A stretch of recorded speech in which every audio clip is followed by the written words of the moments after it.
3, and we're on Unit 3, Lesson 5, where we're just doing another word problem to just practice. We'll do a little bit of graphing calculator work in class, but the algebraic part I'm going to just do on this video. Should be very short. A computer software company models the profit on its latest video game using the function p of x equals negative 2x squared plus 32x minus 110. Where x is the number of games in thousands that the company produces, and p of x is the profit in millions of dollars.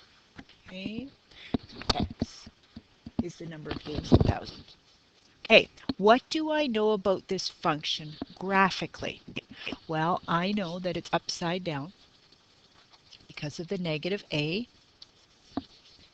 And I know in this form, which is called standard form, the only real key feature that it tells me is the y-intercept, which is interesting because it's negative 110.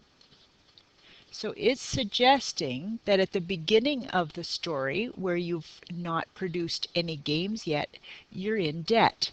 Well, it kind of makes sense. You've got to set up the factory, hire the people. I don't know what people do, but anyway, you're in debt a fair bit of money. But we've got an upside down parabola, so we should make a maximum profit. And notice that I'm putting dotted lines where the function really wouldn't make sense in real life. You wouldn't want to have negative money, although I suppose you could be in debt. So we are hoping to find the maximum profit possible. We are looking for the vertex, the maximum height. We know that this one opens upside down. We know a lot of things about functions. We know that the vertex lies in the middle of your two x-intercepts. We learned that from factored form the other day. So what can we do with this function? Because in its current form, it only tells us one thing, and it's not very helpful. So if we want the vertex, a good strategy would be to try and factor it. We know that doesn't always work because not all numbers are beautiful in real life functions, but let's try. I'm just going to write it out again so I've got it right here. My strategies for factoring are, is there a greatest common factor? And I see a factor of 2 in all three terms. I'm going to use negative 2 as my common factor, so that that x squared at the beginning is positive. That means my second term will be negative. I need 16x. And my last term will be positive because my negative 2 times positive will give me the negative 110 that I started with. And 110 divided by 2 is 55. Let's keep going. My next thing on my checklist would be, can I factor this as a difference of squares? No, there aren't two terms. There are three, so it's a trinomial. And thankfully, it's a simple trinomial because the a value in front of x squared is an invisible 1. So if it's nicely factorable, I can have an x and an x. And I need two terms that multiply to 55 and add to negative 16.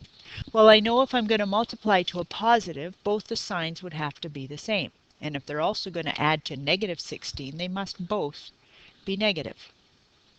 That makes sense on our graph because we know we're going to have two x-intercepts.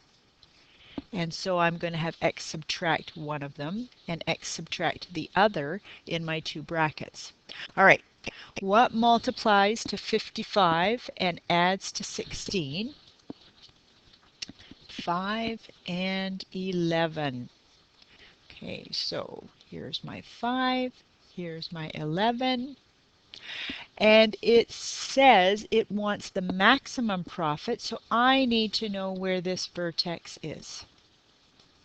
And in some of our equations, we were finding that axis of symmetry, and we write it as x equals, and we can find the value of that middle line by averaging my two x-intercepts.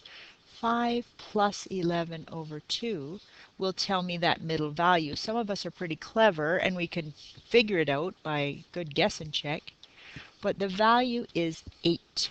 So my vertex is going to lie on that line, and it's going to have an x value of 8. I need to find the y value of the vertex. So for the vertex, I know that the x value is 8. To find that y value, I need to substitute x equals 8 into the equation. You can put it into the equation in its original form or in the factored form. I find it much easier myself to put it into the factored form.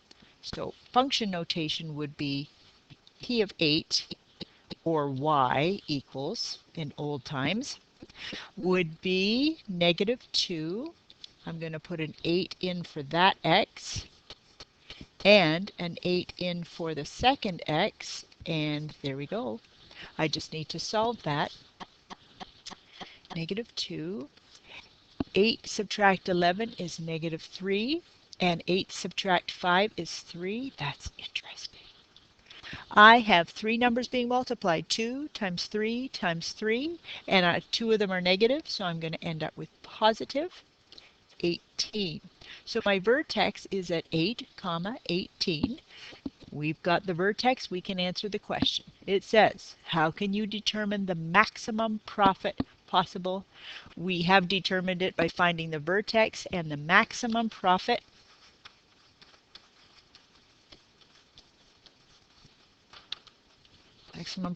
is $18 million, is what the units were at the top of the problem.